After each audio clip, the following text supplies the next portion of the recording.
Louise Mercier is a senior industry defense consultant, expert in Canadian defense procurement practices and policies.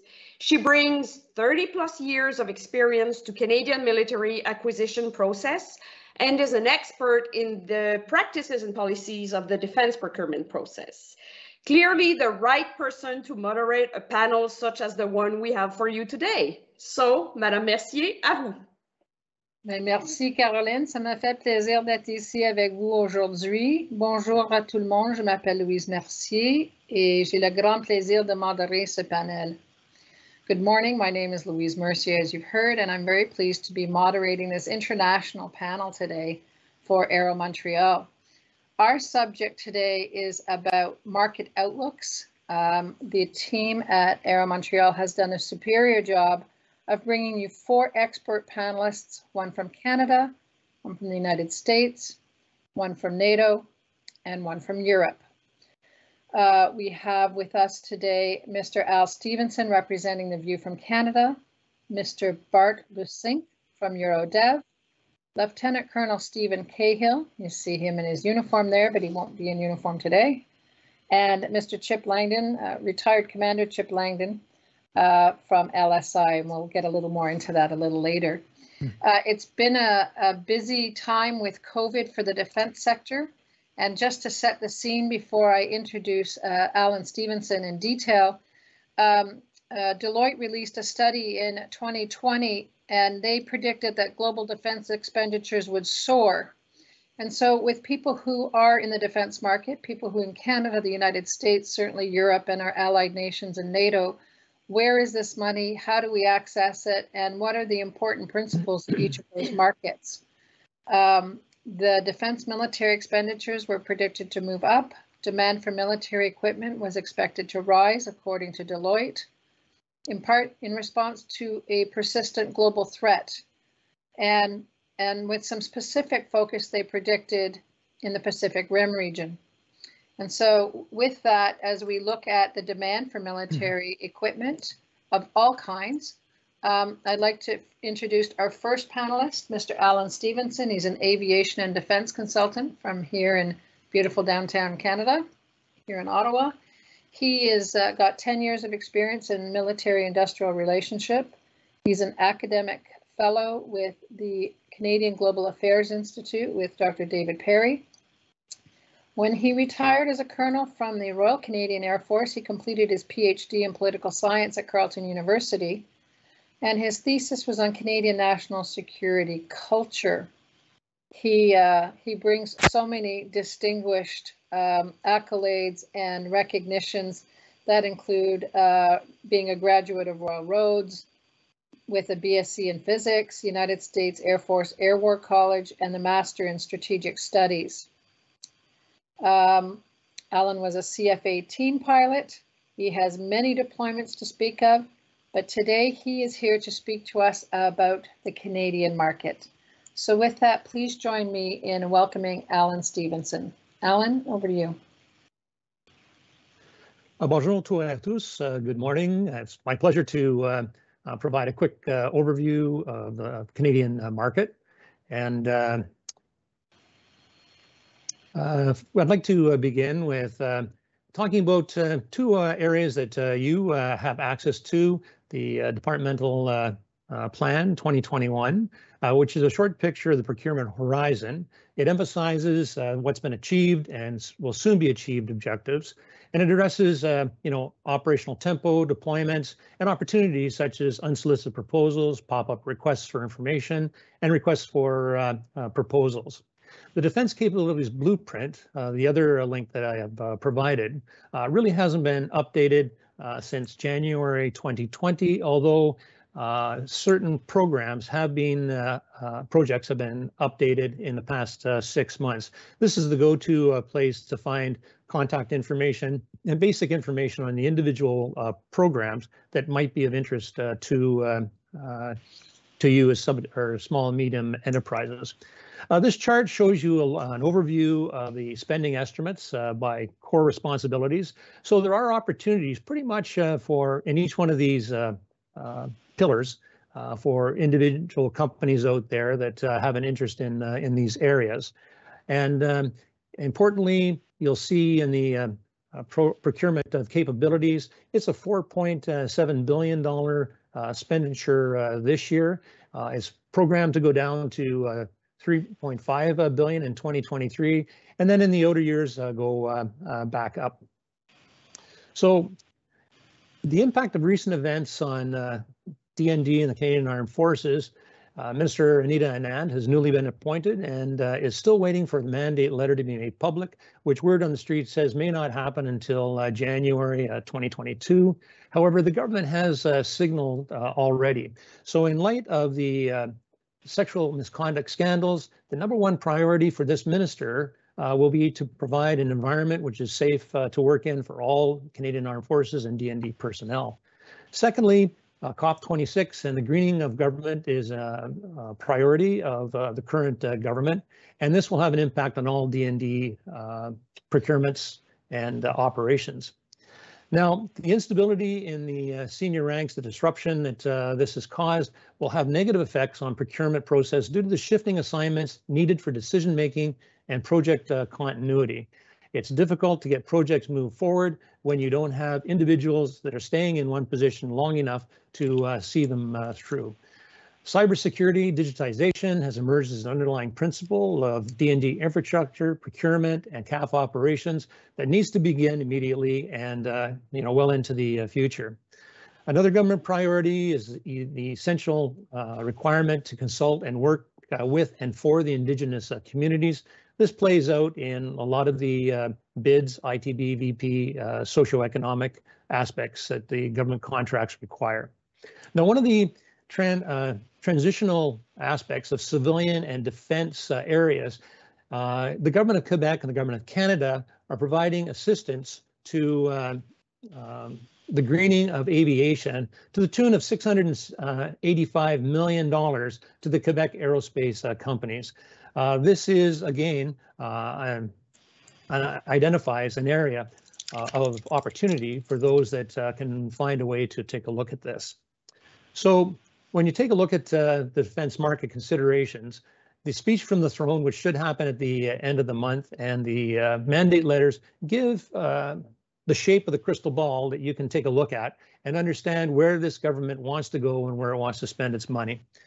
The industrial technological benefits, value propositions, those are the vehicles for the government's socioeconomic interests. And these provide small, medium enterprises opportunities within major projects.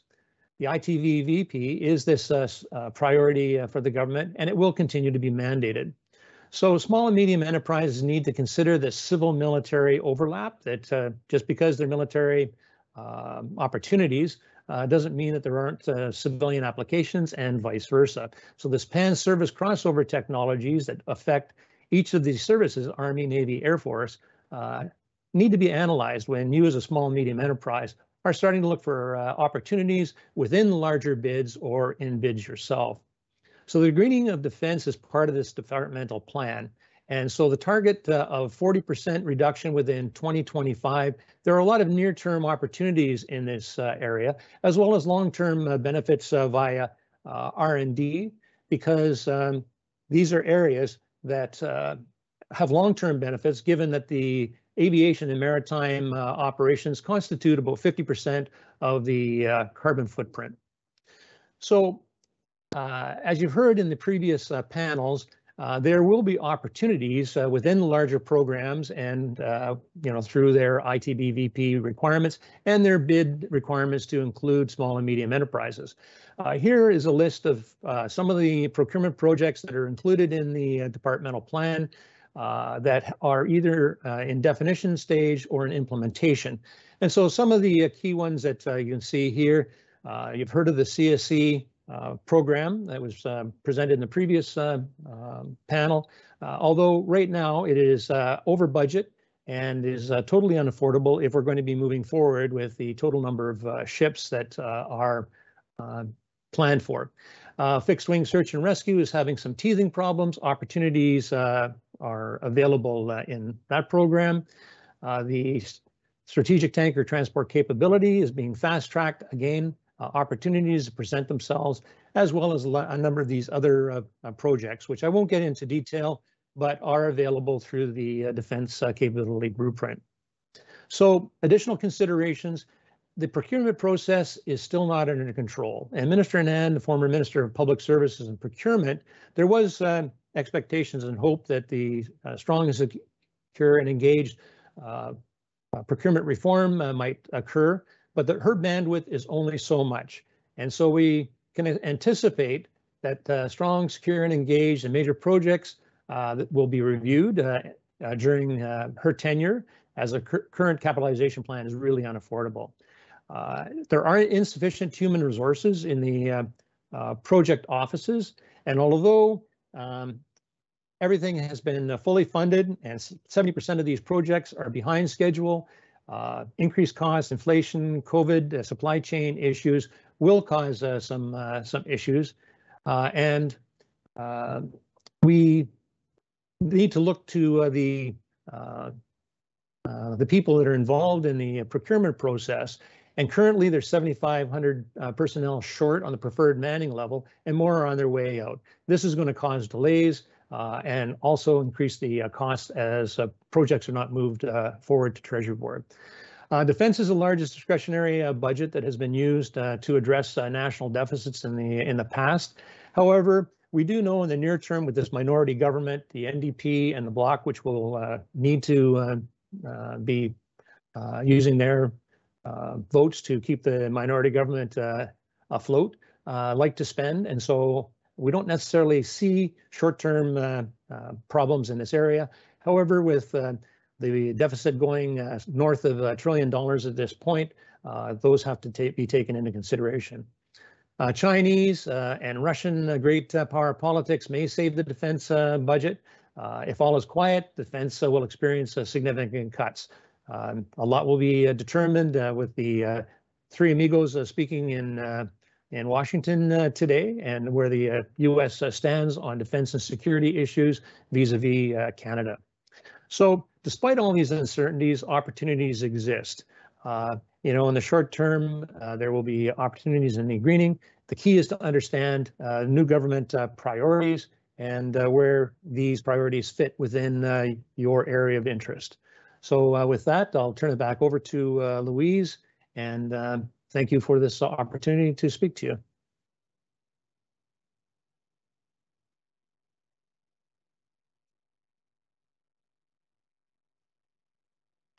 You'd think by now, after 2 years of COVID, I'd remember to turn on my microphone. Alan, great overview. Thank you so much for giving us that high level. You did a great job, I think, of highlighting some of those key large programs that people could still be interested in. I know you and your friends at Cirrus Research are very involved in helping various clients understand the process. I do have a couple of questions for you, but I'm wondering if it's okay with you if we wait till sort of the end to ask the questions, so we make sure we allow the time for all the panelists. Does that work for you, Alan? Yeah, please do. Okay, so my questions will be around greening and where you think the budget is going to go with defense, up or down. So keep that in your hip pocket. So thank you so much for that presentation. Very, very helpful. Next, we have Mr. Bart Leusink from Eurodev. He's the Vice President of Advanced Technologies. Bart, welcome to this panel. You're here to represent a view from Europe, obviously. Let me tell you a little bit about Bart. He's responsible for the development and execution of the Advanced Technology Sales Outsourcing Business Unit. He leads a sales team to facilitate North American technology providers to expand their sales successfully into the European market. Since 1996, Eurodev has been a partner for over 300 North American companies that have chosen Eurodev to develop their European sales and marketing activities. Together with clients and partners, they implement strategic and cost-effective solutions that help them secure more successful position in European markets. Eurodev is the European representative Start Aero 360 program. as exclusive consultants for the European market, they identify opportunities on behalf of Canadian SMEs as well. So a real European expert. Bart, we're delighted to have you with us today. So ladies and gentlemen, please join me in welcoming Bart Lusing. Bart? Thank you very much, Louise, and welcome everyone. So as explained quickly by Louise, as Eurodev, we help North American SMEs mainly with business expansion into Europe. So from this perspective, I will share some insights with you. So I will quickly look at the European defense landscape, discuss some challenges that we often encounter, and also show you some European opportunities. So all right. So first of all, it's very important to emphasize that Europe is highly fragmented. So I assume that many of you are well aware of this, but it's still underestimated often. So the number of cultures and languages influence the way of doing business extremely, right? So, and it remains to be an important factor also within the European defense industry. So the market is highly fragmented because different policies and interests are in all these different countries. And this actually has led to the fact that Europe is not able to act as one. And this makes the military strength actually weaker than the sort of the sum of the parts. So, but there's a trend going on. So towards a more integrated European defense force. So recent developments have triggered this again, looking at the situation in Kabul, for example. And this slide shows a recent statement from the EU president calling for more cooperation and integration. So to act as one Europe, also with missions without the NATO or the UN.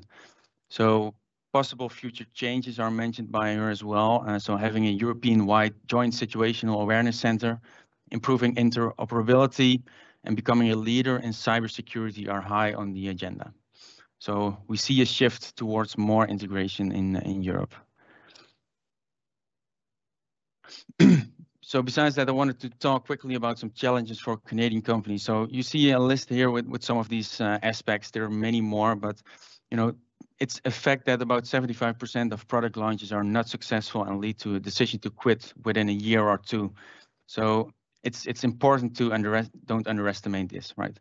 So the defense programs in Europe are publicly procured, and they are accessible for North American firms, but the main barrier are still the rules and regulations. So these vary per country in Europe, and especially also the interpretation of those makes this very complex and difficult to enter this market. Some quick tips. This slide will be shared, so I'm happy to elaborate later on it in detail, but some quick tips. So one thing I want to mention, often a mistake is made by selecting one reseller for multiple geographical markets. So if we think back about the fragmentation of Europe, you can understand that this doesn't work, right? So every country has its own defense network and should be treated as an individual target market with all the different sets of rules and tenders being in the national language and so on. So that's really important to understand. A final remark, also to use resources available, right? One example is the Canadian Defense Attaché, which is located in Poland, to help Canadian companies enter markets like Poland, Slovakia, and the Czech Republic. So some info on European defense and security opportunities. So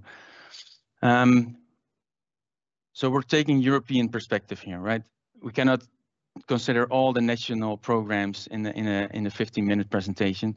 So looking from a European perspective, the main body is called the European Defense Agency. So 26 member states are in this agency, and they play an important role in several key defense initiatives. And looking at the three most important initiatives, you see them listed here. First of all, PESCO, the Permanent Structured Cooperation, it stands for. We have the EDF, the European Defense Fund, so funding for collaborative research and development in defense. And we have the Coordinated Annual Review on Defense. So, and the rest of this presentation goes about the EDF and the PESCO initiatives. So first, looking at the European Defense Fund. So yearly budgets are allocated. So for this this year, 2021, there's 1.2 billion for a set of different proposals and calls that are open. Of course, the main question here, can an entity established outside of the European Union participate in this? Well, the answer is yes, as an associated partner, but without receiving funding.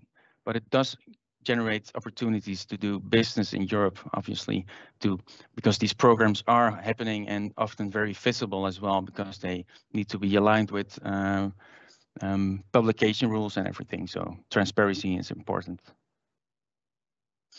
So this is just showing that the total budget within 2021-2027 is 8 billion euros for the EDF program.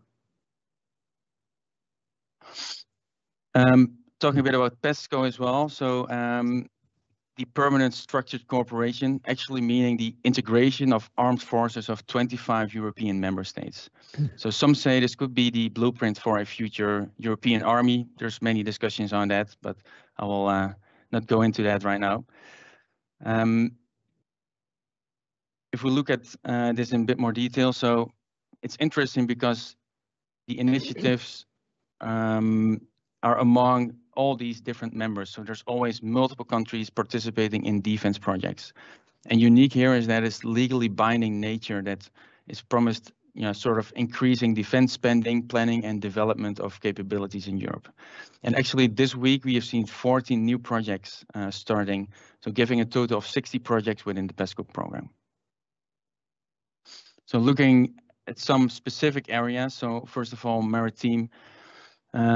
So this is a list of actual projects. So in most cases, about 3 to 6 different European countries participate in one project. So with one country listed there as the project coordinator. So on the maritime side, we see firms that are active in these projects like Indra, Navantia, Navaris, TNO, Thales, and the PGZ group from Poland as one example. And this will be shared with you, so feel free to look at this in more detail. So looking at the land projects, what I want to highlight here is the last one, which is just announced, so the medium-sized semi-autonomous service vehicle. So this is a project done by 3 nations to develop a medium vehicle for multiple mission modules. So at the moment, the capability requirements have been drafted and industry partners are working to establish a consortium. So momentum, of course, is important with these opportunities. Looking at the air, so we see multiple initiatives there as well. So of course, this is aside of all the national programs we have in Europe as well. But the SATOC, for example, has just been announced, aimed at developing a strategic airlifter. Project will run on to 2026. So also really in preparation phases. So it could be interesting to look into that more. There's a selection on cyber projects as well. So one of the main, one project actually in this domain has been finalized already, called the Cyber Rapid Response Team, which is not on this list anymore. So you see that all these projects sort of have different timelines, different requirements on that as well. So it takes some time to get into this in depth. So some opportunities on the joint enabling side. So the second project there is interesting to mention, the military mobility. So in this project, the US, Canada, and Norway act as participating countries. So it's actually the first time that non-EU member states joined a PESCO project. But the actual possibility for this was only established in November 2020. So we expect more of this to come and meeting more opportunities for you as a business as well. And finally, some info on the space side. So notable here is the DOSA project, so Defense of Space Assets. So project is all about defining future technologies to defend space assets. So, and the final proposition of this system is expected in 2026. So yeah, that's my short overview of Europe. So thank you for your time, and feel free to email me or connect with me on LinkedIn, so can continue the conversation. Thank you, Louise. Bart, thank you very much. Boy, you really did a great job of sticking within that time limit and giving us an excellent overview. Right. With your permission, I do have some questions for you at the end, just to ensure that we have our other speakers leave them the time to make their presentations. My questions to you will be about partnerships, the importance of partnerships with Canadian companies and European companies, and what some of those advantages could be. And also, I'd like to circle back on your recommendation on working with some of the attachés in the various embassies. So maybe you could put that, tuck that question away, and we'll come back round. Will do. Thank you, Louise. Thank you so much. Our next speaker this morning, I'm so pleased to be introducing you to Lieutenant Colonel Stephen Cahill. A great Canadian from Newfoundland, a son of Newfoundland, from Bell Island. He joined the Canadian Army as an artillery officer in 1998 as part of the ROTP program, but after a degree in mechanical engineering, remustered to the Corps of Royal Canadian Electrical Mechanical Engineers. Lieutenant Colonel Cahill has a distinguished history, operational, administrative, deployed, in all kinds of operations and exercises. He was ultimately subsequently selected as a Canadian Army representative to the Minister of National Defense Office, where he was the military assistant to the minister. Lieutenant Colonel Cahill also served as Canadian Special Forces Command Equipment Manager Team Leader, and was then charged with managing DREAMIS enterprise-wide program on behalf of the Army while awaiting a COVID-19 deployment, where he is now the Canadian Liaison Officer to NSPA in Luxembourg. In fact, Lieutenant Colonel Cahill this morning is here to talk to us about NATO programs, and he is such a committed officer. He would not let the team down. What you see is him doing his presentation sitting in an airport in Rome. I don't know how more committed you could possibly be, Stephen. So thank you for joining us, and we look forward to your presentation. Thanks, Louise. Can you hear me? Yes, we. Perfect. Pardon the background noise. There's not much I can do about it. I'm sitting in a booth in the airport. If I do lose connection, I'll try to get back on as quickly as possible. So I'm in Rome because I'm actually attending the NATO Industry Forum here for the past couple of days. So I guess before I get into the presentation, just a couple of quick points that kind of came up based on a couple of the previous presentations. So first up, just this morning, actually, we heard from a keynote from the NATO Secretary General with respect to defense funding and kind of what NATO nations have done since 2014.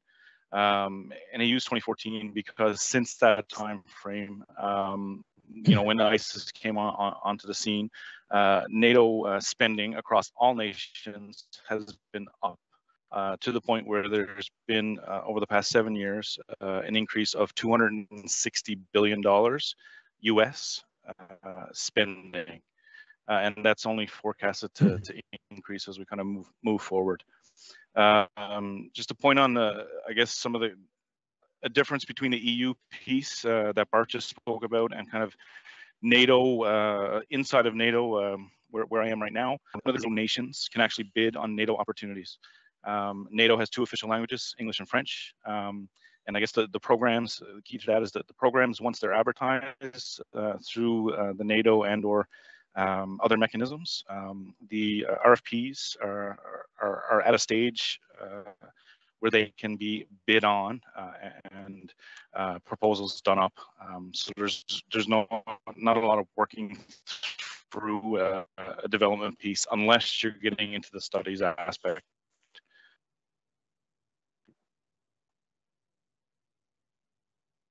Just reconnecting my anchor. There we go. Okay, so inside of NATO, there are 2 main procurement entities, if you will. One of them is the NCIA, which is the NATO Communications and Information Agency. That's the one that you see on the left-hand side of the slide. So upwards of $1 billion Canadian per year that comes through that organization in the way of request for proposals or invitation for bids. On the other side of it, the other major player is NSPA, so the NATO Support and Procurement Agency, within which I'm a liaison officer for ADM MAT to that agency. Is essentially industry liaison and the bolstering of Canadian participation in kind of NATO contracts. Louise, if you wouldn't mind, I'll just get you to click through the slides, or someone just say next, because my connection keeps going out on my phone. Just with respect to kind of where NSPA and the other agency and CIA fit. So you have the national authorities piece up top. So we're talking, PMs, defense ministers, foreign ministers, at the really the peak of the organization. Then we get into the permanent representatives, so the ambassadors and the mill rep on the right hand side. As you work your way down through, obviously you have the NAC, the North Atlantic Council, and both agencies, the procurement entities. Next. So this slide is just intended to kind of show the trend. On the left-hand side, you see the bar graph. It's pretty, yes. But the trend is, and kind of aligns with what the Secretary said this morning, procurement and spending only is trending upwards. To the point where on the right-hand side, you see kind of a pie chart breakdown of kind of where the funding comes from at this point inside of NSPA in particular. We're up to the almost $4 billion mark in procurements each and every fiscal year. 15% or so of that is from NATO, and then you got a national piece, which is for individual nations essentially, and the rest is kind of an amalgamation of the various requirements from one or more nations. Next. Just a high-level chunk it, and you guys will have the deck just like all the others. But this essentially is a summary of the kind of contracts overview for the year 2020.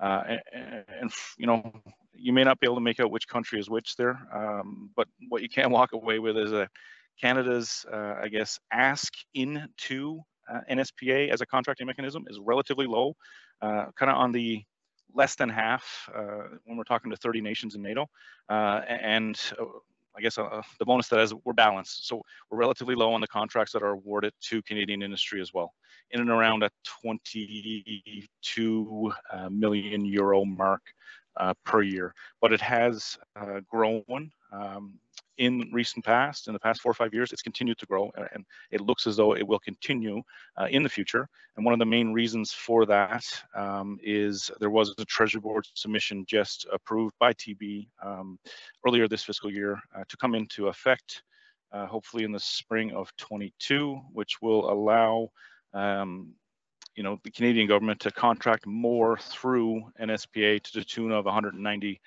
million Canadian per mission set. Next slide. So this is just the ratio of kind of how we do as a nation when we are submitting bids for contracts that are available through NATO. So, just based on kind of the rigor that we as a nation put into the bid process, you can see that generally speaking, the ratio of our success compared to all other NATO nations is relatively high. It's a good thing. We'll move on. Next slide.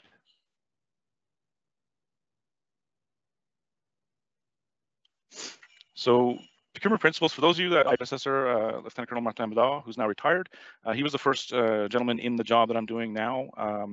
And some of these slides are kind of pulled from what he was able to come up with over his 4-year tenure.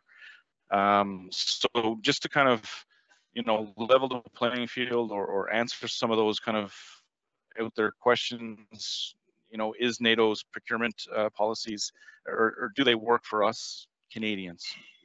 My short answer is yes, in the short time I've been with the agency. I did mention that the procurements are limited to the 30 NATO nations.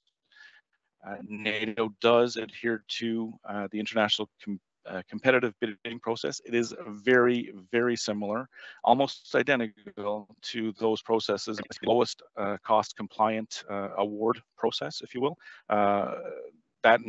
With that in mind, there are some cases where best value comes into play, and those are the more complex procurements. There are no economic regional benefits that come into play with the award of contracts inside of NATO. The only thing that NATO does for the procurements, and this is on the request of the nations, is that it tries to balance the industrial return. So essentially, if a nation procures a lot but doesn't get awarded a lot of contracts, well, that comes into play at some point in that process. Next.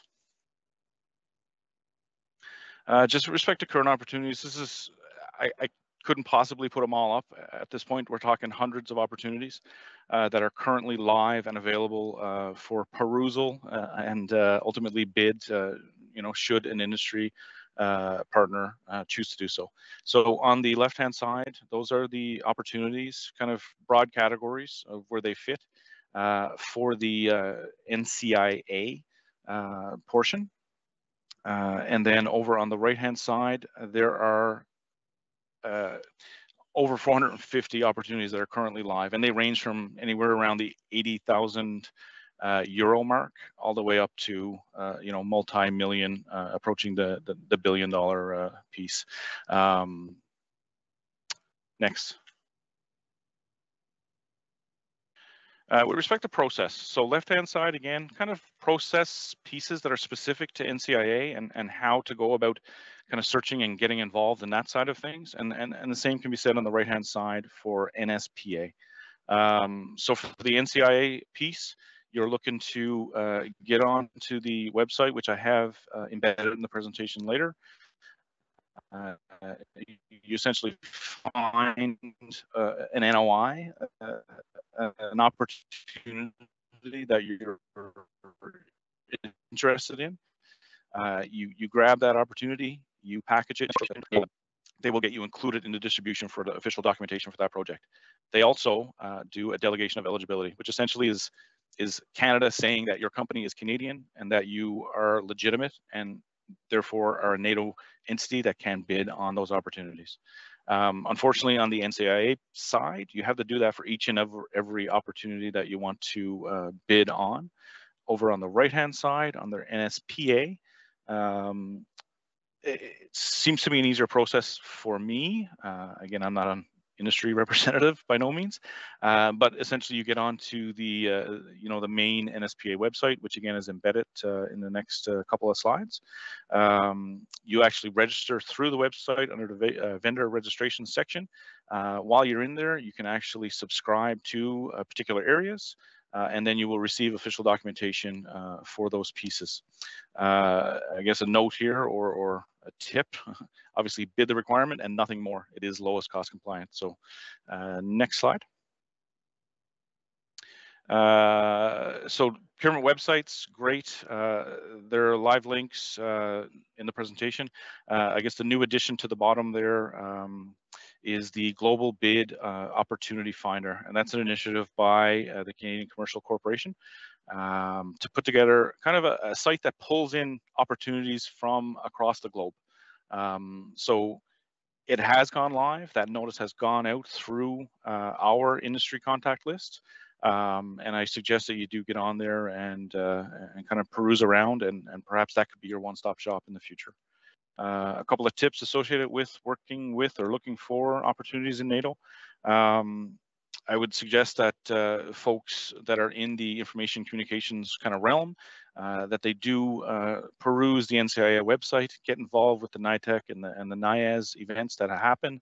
There are a lot of studies and kind of influence early on activities that industry partners can get involved on, almost like the market analysis, kind of options analysis piece up front. So those do exist in NATO as well. And then I would suggest you join the NATO Industry Advisory Group. Mr. Nicholas Todd is the current Canadian delegation head, if you will. And the NATO piece is a longer game. So you need to connect early and kind of stay connected. And I can certainly be a conduit for folks that want more information or want to get involved. And then obviously there's a security clearance piece that will potentially come into play with certain procurements, especially on the communication side. So that's something that you have to start earlier on in the process. Suggest to get it done and get it out of the way. Next. Points of contact, I'm there as your NSPA guy, the liaison officer to NCIA, who is considered as the NATEX, the National Technical Expert for Communications Information Piece. Brand new position. There's a major in the Nato office in Brussels who now heads up that effort, if you will. And then there's a contact there for the Canadian Joint Delegation, Ms. Sheila Chapman. Some of you folks that are out there actually know Sheila quite well. And then obviously the Trade Commissioner is another interesting piece on that side. And I do know just from them reaching out, there is a Quebec delegation as well in Brussels that most of the enterprises that are online now should know about. And there's also one for Paris, both of which I will be meeting in the very near future, which is the only reason I know about them as a Teneuvienne. Next slide. And Sitter. Louise, back to you. Well, Stephen, that was just an outstanding presentation. You gave us a great map in the sense, slide 10. You gave us so many links. You gave us a great map. What I especially appreciate is the context that you provided at the beginning. You know, for a lot of people not going after NATO business, it's been difficult to understand where everybody fits. And I think that that was extremely helpful. Clearly a lot of symmetry with Bart's presentation in terms of working in Europe, and you gave us also an excellent list of contacts. I remembered that Nicholas Todd from CADC was the delegate, but appreciate you reminding us of that. A question I might have for you is similar to the one I might have for Bart, and a little later Chip, might be about partnerships. I know you're new into the job, so we won't put you on the spot, but we're tremendously appreciative of the fact that you put such an effort into the deck. You gave us great information. You're doing it sitting in an airport in Rome. So I'm pretty sure we couldn't ask for more than that from you today. Thanks so very much, and I look forward to following up with you later, Stephen. Our last speaker today hails from the Midwest in the United States, Mr. Chip Langdon. He's the Vice President of the Midwest region of LSI. He is going to talk to us a little bit about the American market today. Chip is Executive Director of Defense Alliance, the Upper Midwest Defense Industry Network with members in 35 states. He actually started this. He's a great American, a helicopter pilot for the Navy, so that's kind of near and dear to my heart. The alliance that he began was presented at the prestigious Progress Minnesota Award in 2014, in part because of their success in being able to advance the nation's three different clusters, became one of the nation's 3 advanced defense technology clusters in 2010. And he won the Veteran Small Business Champion of the Year award in 2007. I don't have an earpiece, but somebody just piped into my airspace here. He is currently on the advisory committee for the Full Stack St. Paul's Cybersecurity Summit and Midwest Clean Tech Open, and previously served on the executive commission of the Minnesota Science and Technology Authority. So many accolades. The accolades go on and on. But he is past president of the Twin Cities Council of the Navy League, which, Chip, I didn't get to tell you earlier, but I'm the past president of the Canadian Navy League. And he teaches, he's the author of Langdon on Leadership. So please join me in welcoming Chip Langdon today to talk about the US market. Over to you, Chip. Thank you so much, Louise. So we go from Rome to Minneapolis, St. Paul, or as we like to say, St. Paul, Minneapolis, so on the east side. It's a great pleasure to be with you all. We're going to talk about the defense market briefly, which is hard to do, right? It's a vast market with vast opportunities, and I'll focus more on process than specific opportunities. And hopefully, there it is. And we'll see if this works. And so, as Louise mentioned, I'm with LSI, but really 99% of my time is running a defense industry cluster that is Defense Alliance. And this is instructive, I think, for a lot of you in the sense that it represents a relatively non-traditional way to enter the defense market because we are largely a middleman for advancing commercialization for the DoD. So it's an interesting way to enter the market, and there's other clusters too that we can connect you with. So I'm going to cover very quickly with our remaining time some DoD budget priorities, market challenges, opportunities that lie therein, and some best practices to go win some business in the U.S. market. The DoD budget, as most of you know, is vast. And despite this current administration coming in saying that it would be significantly reduced, we just can't help ourselves here. We're spending like drunken sailors, and that will continue. It looks like with this first entry of the budget with this administration, we'll actually see a 5% increase. So we continue down this path. The priority areas, there's many. I've listed a few here, realizing that these are major emphasis areas and programs. And as Steven said, you have to kind of filter down into specific areas that fit where you are as a small business.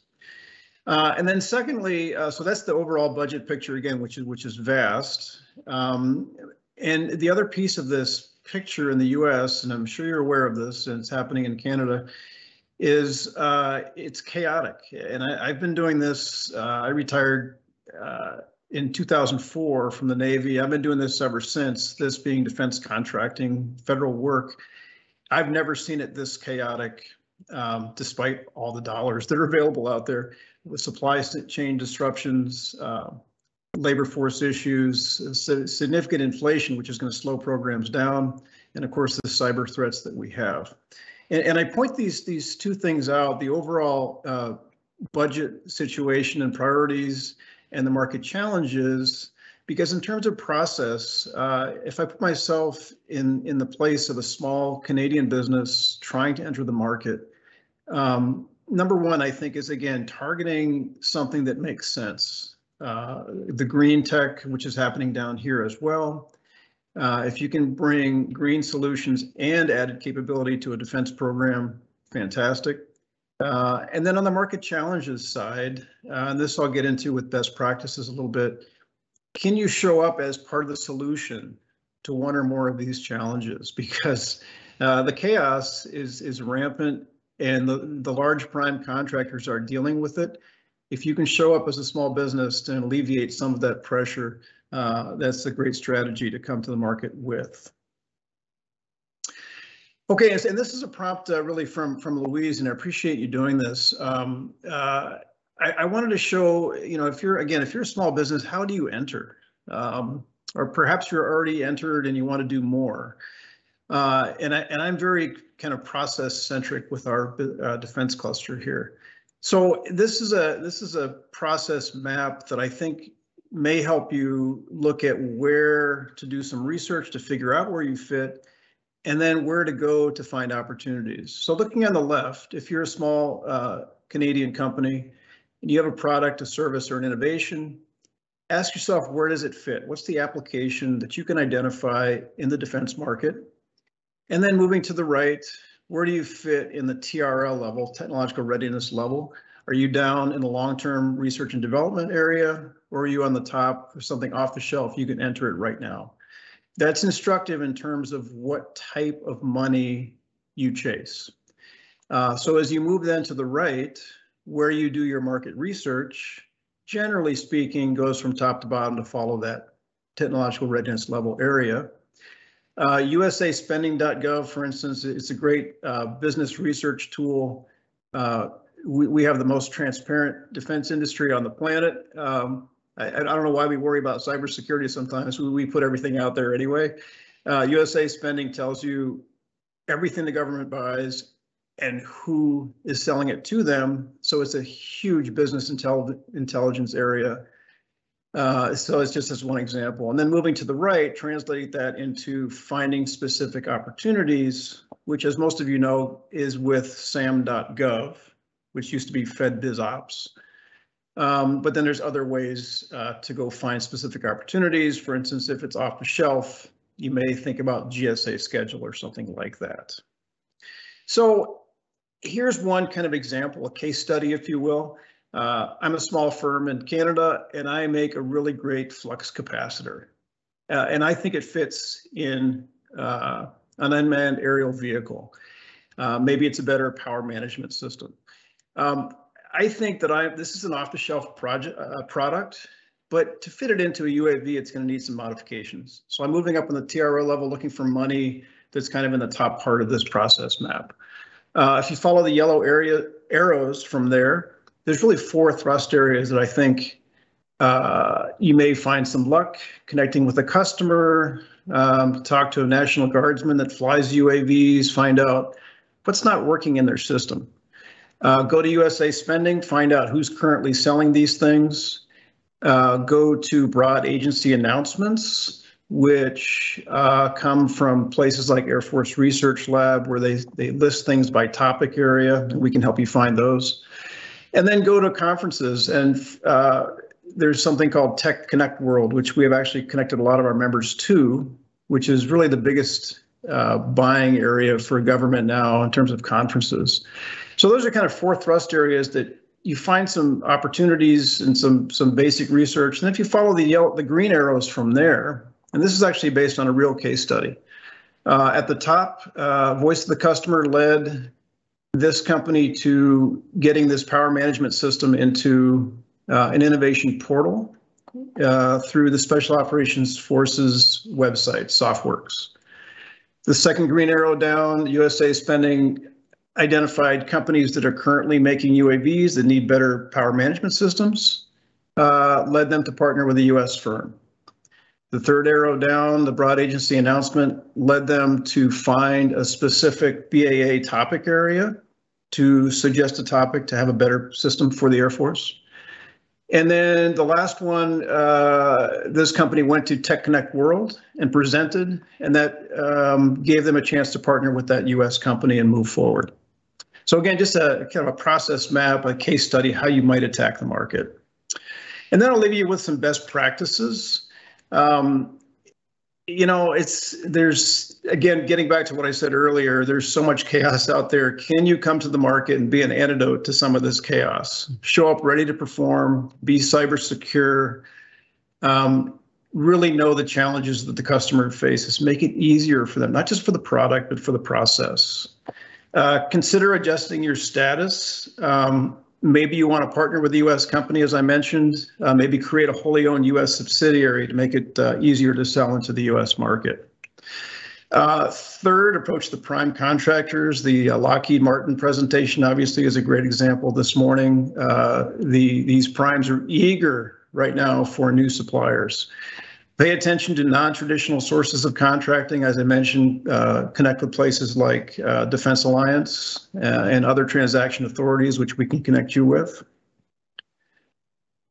And then finally, 2 more, really understand the DoD processes and priorities, which are complex and confusing. There's things like the new adaptive acquisition framework that is starting to frame up how and where DoD will buy things. And again, if you come as a small business, understanding that new framework, that puts you in the driver's seat.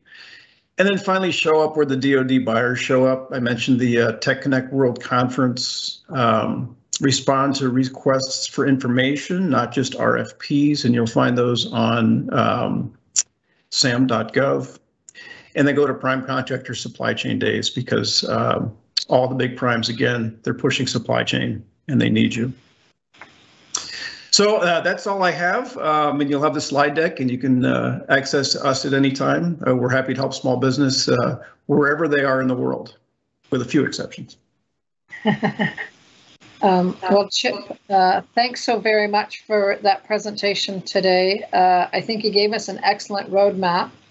You remind me of two things, that Sun Tzu quote, where there is chaos, there is opportunity.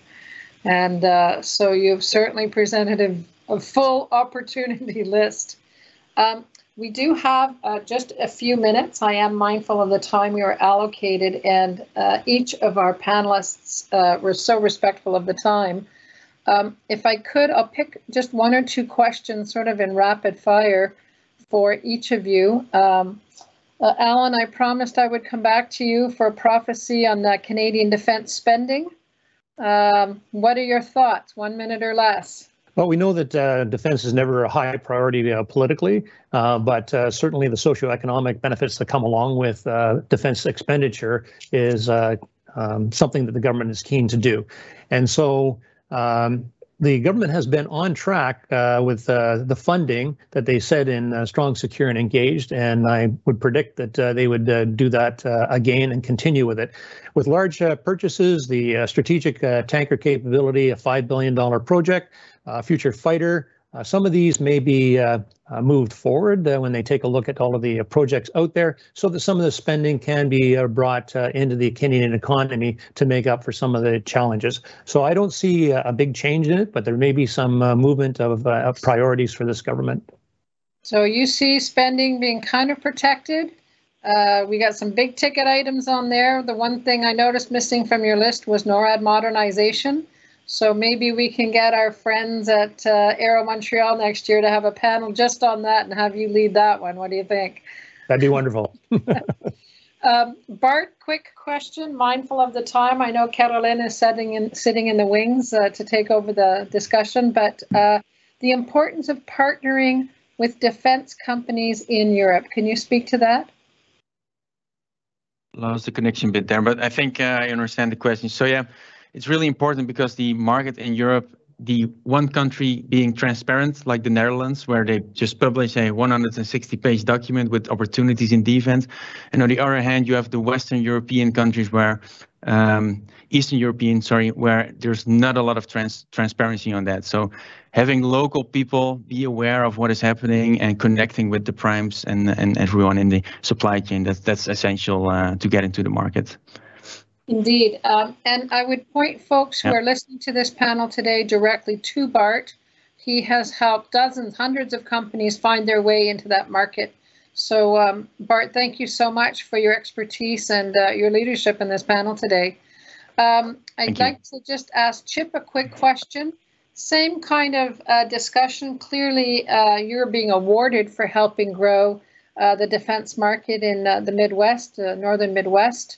What is your number, apart from working with you, what would your number one recommendation be if you had to dilute it into just a top tier item for people to be mindful of going into the defense market in the United States?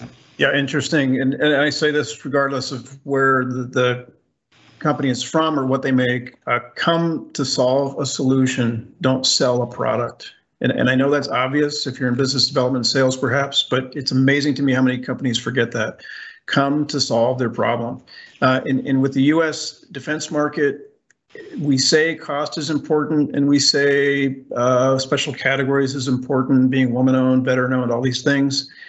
It's all true, but the bottom line is they want their problem fixed, and there's a lot of problems. And if it's a serious problem, they don't care what the cost is. Don't quote me on that. But if you have a solution they need, they will find a way to pay for it. If you can do other things by bringing a U.S. company to the table with you, by being a woman-owned company, whatever it is, great. But don't lead with those things. Indeed. Thank you for that. Stephen, I'm going to leave you to the end, not leave you to the end because you're not the last, but one of the things that is really great about selling to NATO is if your product can get a NATO stock number, that really increases your marketability. So people will be keen to do that. I know in Canada, sometimes it does affect a procurement strategy. Well, if we already have a NATO stock number and it's on the shelf, why wouldn't we use that instead of procure new? In the tenderest stages of your new posting, Might you have an observation about the importance of that? He's turning on his microphone.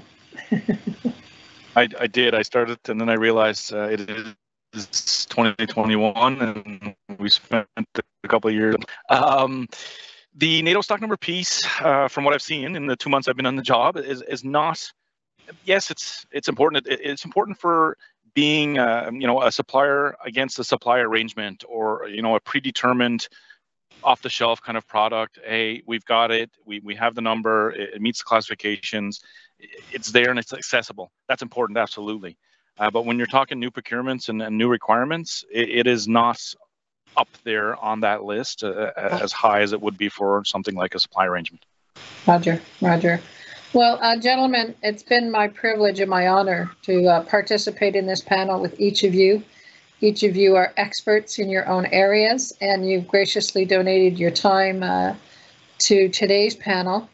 Thank you. Merci à Madame Hilt pour nous avoir accueillis aujourd'hui. Et puis aussi, un petit merci, un gros merci à Sylvain Lefrançois pour nous avoir organisés. Alors, with that, I'd like to thank the panelists for their time today, and thank you to the audience for participating, and we hope that we brought some additional information to you, and look out for those slide decks because they are being made available. So thank you so much. Gentlemen, it's really been a pleasure. Thank you. Merci.